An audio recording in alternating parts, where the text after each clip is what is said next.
Magandang umaga po sa inyo. Ako po si Francesco Rian Vasquez Raquero.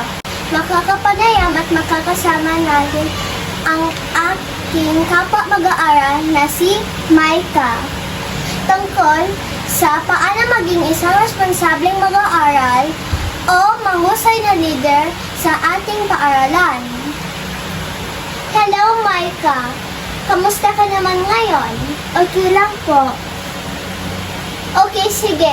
Ang una kong katanungan sa'yo ay, ano ang magandang maidudulot ng pagiging isang responsableng mag-aaral? Pagiging responsableng mag-aaral ay nagdudulot ng mataas na marka at masayang pag-aaral.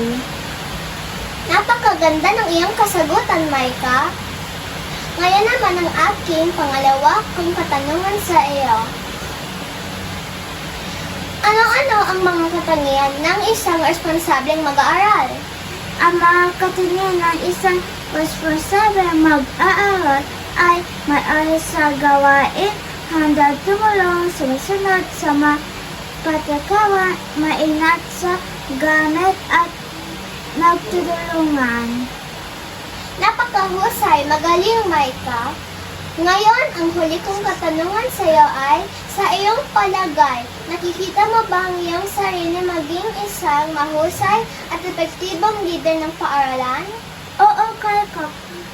Para maging liyo sa paaralan, kailangan maging mabuting halimbawa, magbigay ng tulong, makinig sa iba, at magrespeto. Maraming salamat, Maika, sa iyong mga nasabi at sa pagdalaw sa araw na ito. Kaya sa mga kapwa ko mag-aaral, pakatandaan natin na tayo ay maging isang halimbawa na responsableng mag-aaral o mahusay na leader ng ating paaralan. Maraming salamat po sa inyo. Paalam po!